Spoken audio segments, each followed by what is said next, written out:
Halo semuanya, selamat datang kembali di Channel Samina Talks. Apa kabar semuanya? Semoga kita semua selalu dalam keadaan yang sehat dan selalu bahagia. Tamu kita malam hari ini seseorang yang sangat spesial sekali. Bisa dikatakan salah satu idola saya juga. Saya masih nggak nyangka loh bisa menginterview beliau. Beliau adalah seorang duta besar Republik Indonesia untuk New Zealand, Selandia Baru, merangkap ke Samoa dan Kerajaan Tonga. Aryati, di kau mawar di taman hayalku.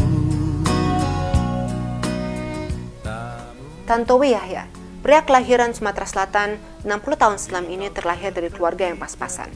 Namun, ia berhasil sekolah dan sukses membangun karir di Jakarta, berkat berbagai macam acara kuis yang dipandunya, mulai dari Gita Remaja hingga Who Wants to Be a Millionaire.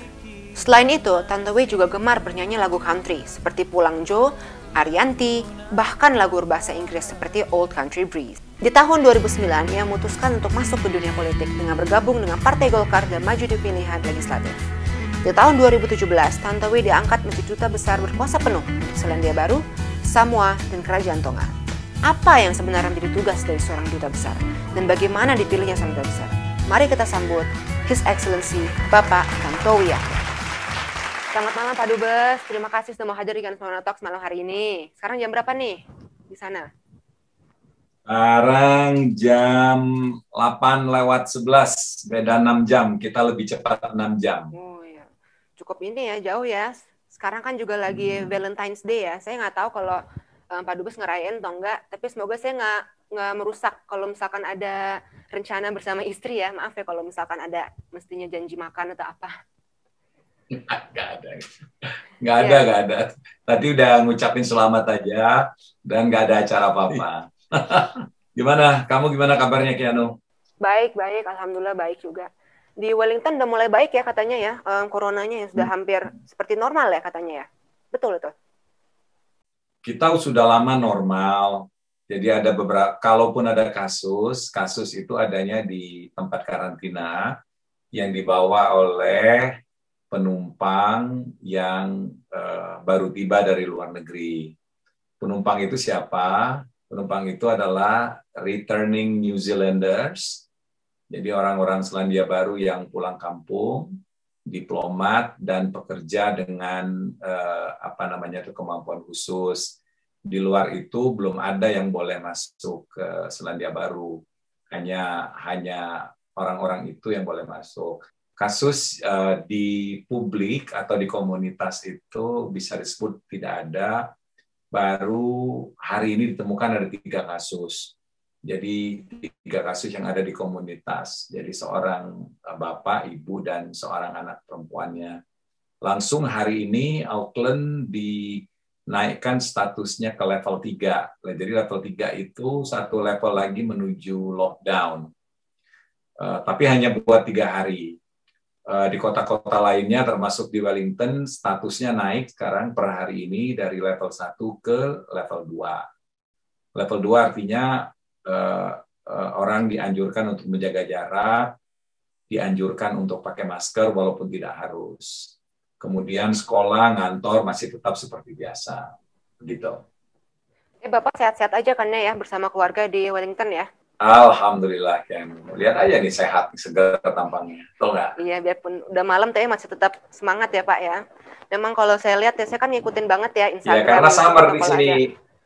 Iya, dan saya memang ngikutin ya kalau dari berita-berita ya. Pak Dubes ini kayaknya mungkin duta besar paling keren kali ya. Duta besar RI yang paling keren ya di seluruh dunia ya. Karena pernah nggak sih kita ngelihat Dubes bisa main gitar terus pakai topi koboi kayak gini. Pergi-pergi kan nggak ada ya. Cuman Bapak saja loh yang bisa kayak gitu, dan juga mendigitalisasikan ini karena jadi supaya bisa dekat juga dengan generasi milenial atau generasi lebih muda ya. Kenapa itu Pak ya? Kok jadi kamu berani seperti itu? Ya, saya ini kan latar belakangnya seniman. Saya adalah penyanyi, pemusik yang berada pada jalur musik country. Jadi saya jadi apapun itu saya tidak mungkin bisa lepas dari hobi musik saya. Karena musik itu sudah mendarah daging. Nah, kebenaran musik ini juga khususnya di Pasifik, di mana saya ditempatkan, bisa menjadi alat diplomasi yang efektif.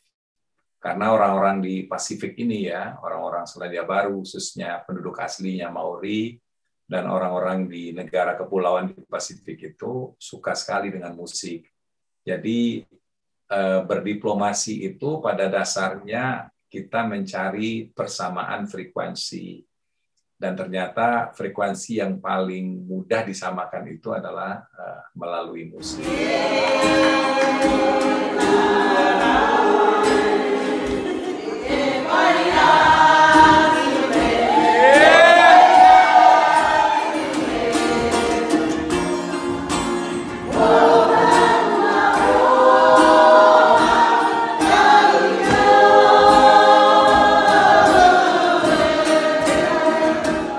Mengenai penggunaan sosial media atau platform berbasis digital, ya pertama karena ya ini udah zamannya gitu. Jadi kita jangan sampai tertinggal oleh kemajuan teknologi.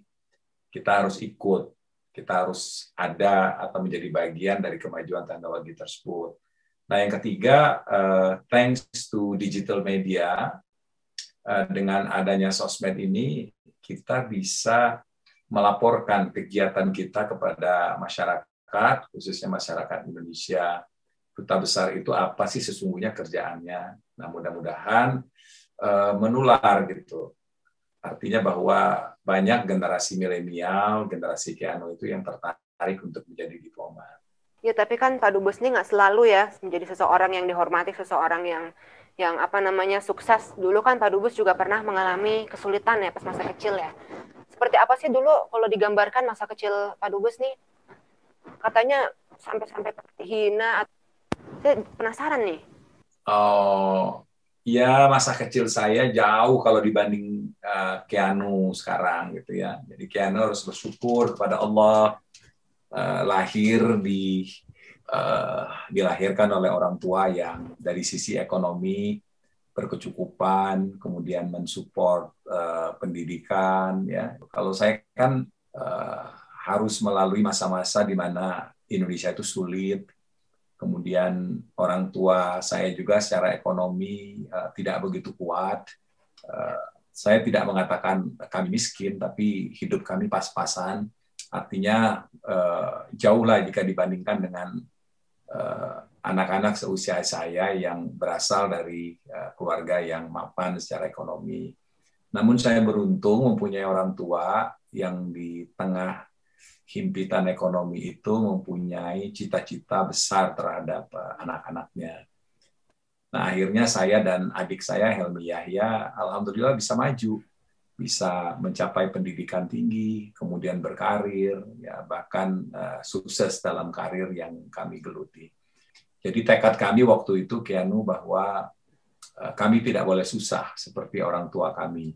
Dan itu juga yang menjadi pesan Bapak saya. Waktu itu Bapak saya selalu pesankan, kemiskinan itu harus berakhir pada saya. Saya itu maksudnya dia.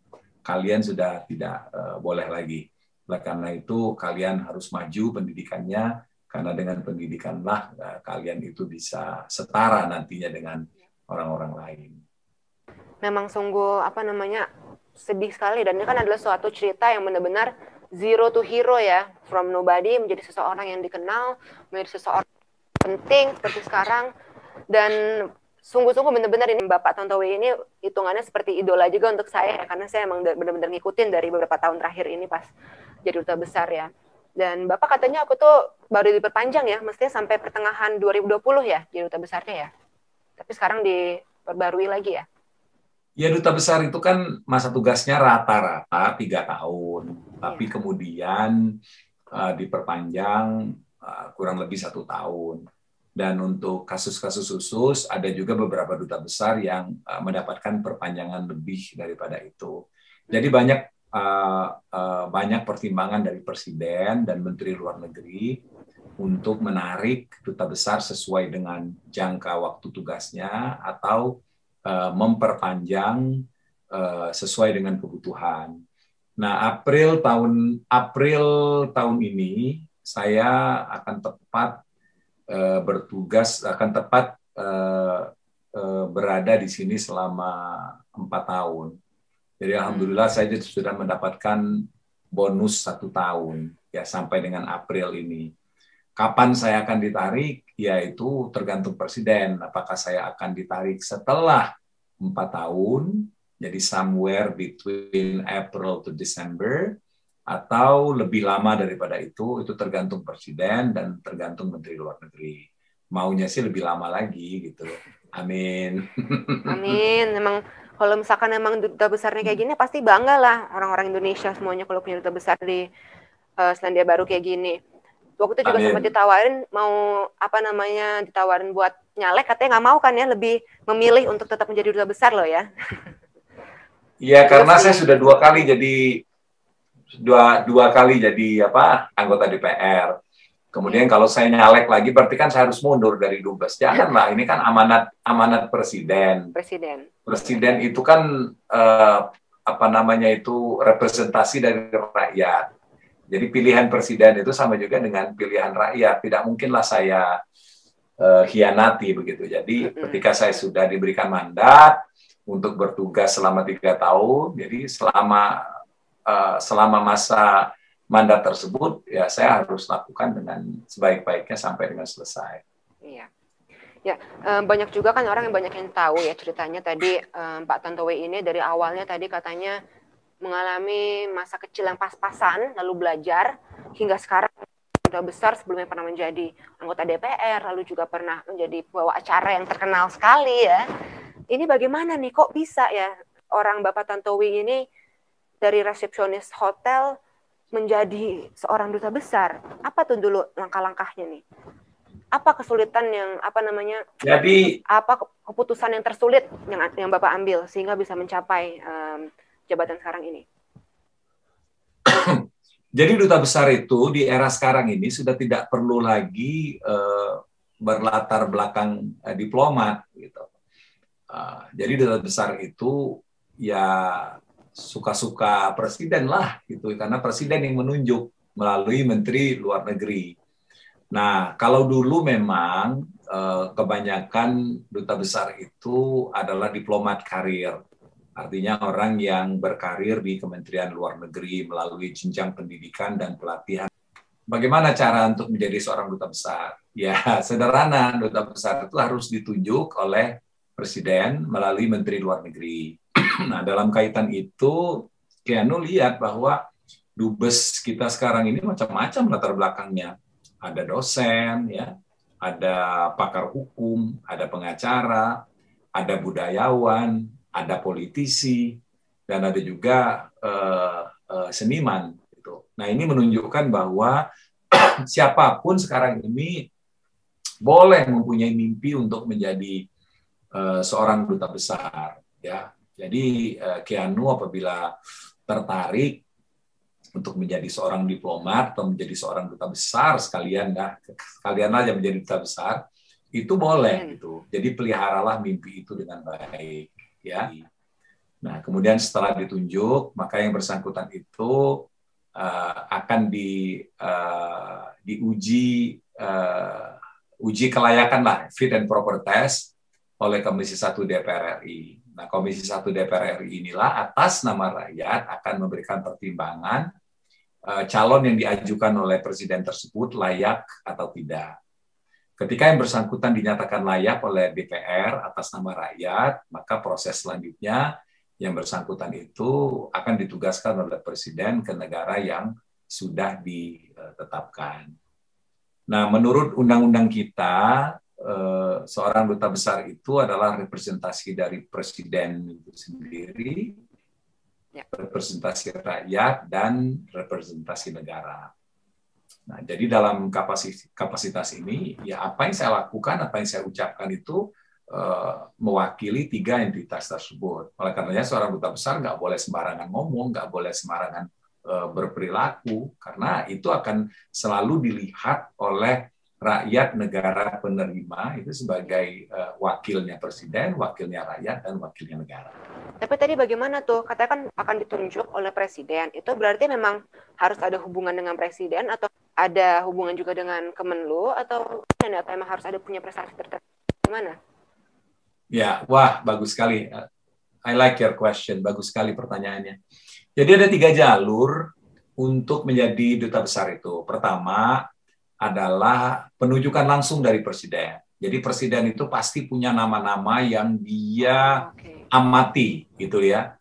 Itu siapa saja yang menurut presiden itu pantas untuk menjadi wakilnya presiden, wakilnya negara, dan wakilnya bangsa untuk negara tertentu, ya. Kebutuhan setiap negara itu kan berbeda.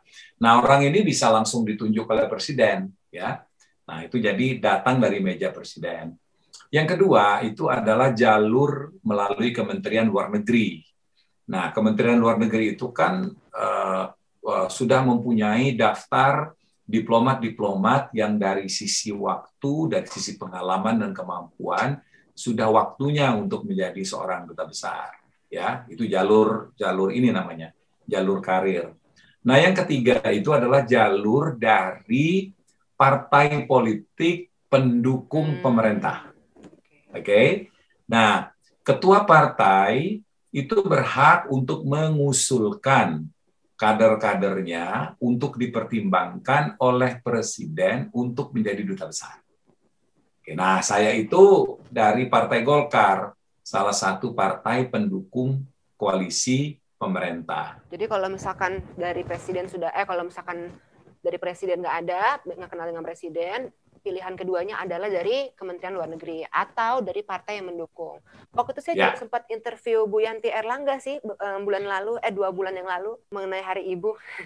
Oh iya. Iya, betul. Tapi saya masih penasaran nih ya, kan Pak Tanto ini seseorang yang menarik sekali habisnya ya. Mengapa sih waktu itu akhirnya berani memutuskan untuk menjadi seorang politikus? Tadi kan waktu itu lagi tenar-tenarnya menjadi host acara game show yang ternama sekali di salah satu stasiun televisi, saya nggak akan sebut nama stasiunnya. Kok mau tiba-tiba menjadi seorang politisi?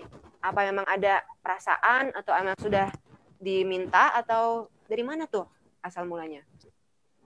Ya, saya memutuskan untuk menjadi seorang politisi karena saya punya cita-cita ingin menjadi wakil rakyat, menjadi anggota DPR. Menjadi wakil rakyat itu artinya, Keanu, saya siap melayani.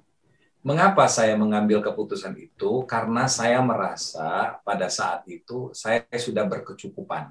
Nah, kata-kata berkecukupan ini tentu sangat subjektif, ya.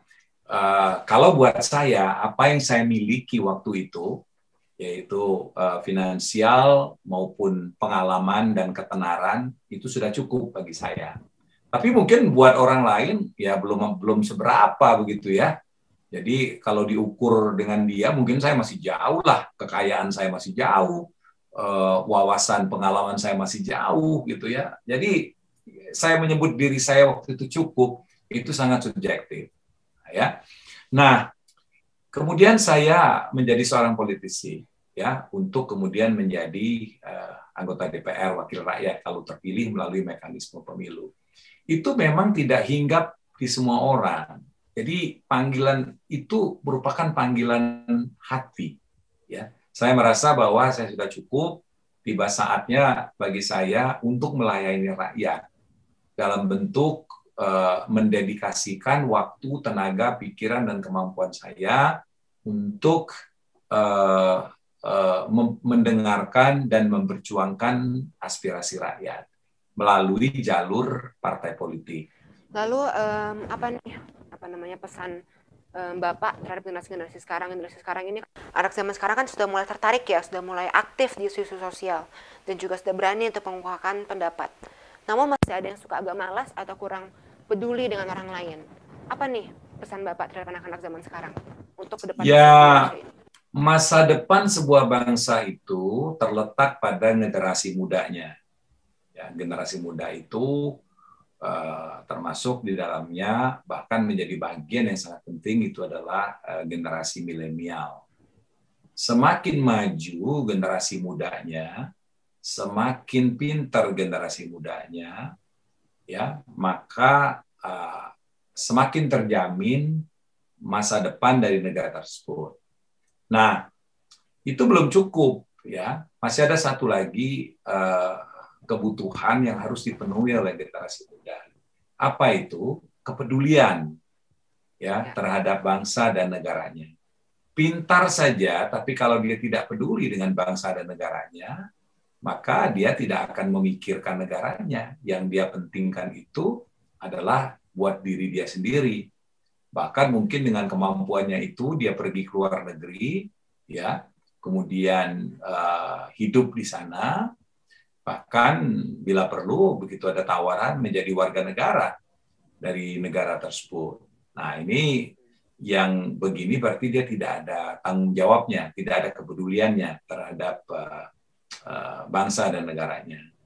Nah, jadi sudah menjadi suatu kebutuhan, sudah menjadi satu keharusan bahwa anak-anak muda itu harus berpengetahuan, harus cekatan, ya, dan juga harus mempunyai perhatian dan kepedulian terhadap bangsa dan negaranya. Jadi kalau pintar saja tapi cuek itu mengenai apa yang terjadi di negaranya, apa yang terjadi di rakyatnya, ya berarti dia tidak bertanggung jawab gitu loh terhadap masa depan bangsa dan negaranya. Jadi kayak begini saja di sebuah rumah gitu kan ada papa dan mama. Ya ini adalah generasi yang semakin lama, pasangan yang semakin lama semakin tua.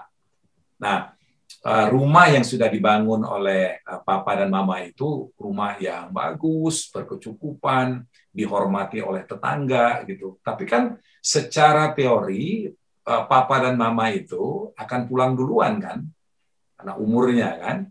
Nah, siapa yang akan bertanggung jawab untuk melanjutkan kehebatan dari rumah tersebut? Artinya tetap mewah, tetap berwibawa, tetap dihormati oleh tetangga. Siapa? Ya anak-anaknya kan. Anak-anak. Nah, jadi generasi penerusnya itu. Oke. Makasih banyak ya Pak Dubes ya sudah mau mampir-mampir di Kianas Pemena Talk share virtual malam hari ini. Sehat-sehat terus ya. Nanti lain kali kalau ketemu lagi Pak Dubes nyanyi boleh ya kapan-kapan. Boleh. boleh. Saya doakan juga Kianu sukses, sehat ya. Dan bisa menjadi orang sehebat papanya, bahkan harus lebih hebat dari papanya. Amin. Untuk menjadi kebanggaan Indonesia. Oke. Salam ya untuk Tante Dewi dan untuk keluarga untuk semua. Sehat-sehat terus ya Pak ya. Sampai ketemu lagi nanti di lain waktu. Alhamdulillah. Terima kasih Kianu. Terima kasih Pak Dubes. Dan terima kasih juga kepada Anda yang telah menyaksikan Kianas Pemena Talk pada malam hari ini. Sampai bertemu lagi di episode minggu depan. Saya Kianas Pemena undur diri. Salam dan sampai jumpa.